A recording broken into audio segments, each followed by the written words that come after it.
امام بخاری نے باب الامر باتباع الجنائز، جنازوں کے ساتھ جانے کا حکم جو ہے وہ بیان کیا ہے، اور یہ باقاعدہ چیپٹر نیم رکھا ہے۔ اس میں حضرت براء رضی اللہ تعالیٰ عنہ کی روایت کو نقل کیا ہے کہ تاجدار کائنات صلی اللہ علیہ وسلم قال امر النبی صلی اللہ علیہ وسلم بسبعین، کہ آقا علیہ السلام نے ہمیں 7 امور سر انجام دینے کا حکم دیا، 7 باتوں کا حکم دیا، اور 7 باتوں سے منع بھی فرمایا۔ تو اس میں موضوع کے مطابق صرف اس ایک بات کا ذکر کر رہا ہوں جن کا آقا علیہ السلام نے حکم دیا تھا۔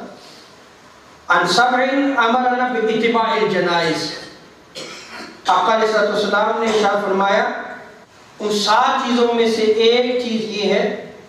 کہ میں تمہیں جنازوں کے ساتھ جانے کا حکم دیتا ہوں، جنازوں میں شریک ہوا کرو۔ اس حدیث مبارکہ کے تحت امام بدر الدین عینی رحمۃ اللہ تعالی علیہ نے عمدۃ القاری میں لکھا ہے، یہ بخاری شریف کی شرح ہے، اس میں انہوں نے لکھا ہے کہ جمہور علماء کے نزدیک نماز جنازہ پڑھنا فرض کفایہ ہے، یعنی اگر کوئی بھی نماز جنازہ نہیں پڑھے گا تو پھر گناہ گار ہوگا،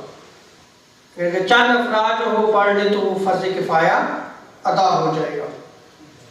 اور جو تاجدار انبیاء صلی اللہ علیہ وسلم نے جنازوں کے ساتھ جانے کا حکم دیا ہے، امام بدر الدین عینی رحمۃ اللہ تعالیٰ نے فرماتے ہیں اس کا معنی ہے جنازے کو اٹھانا،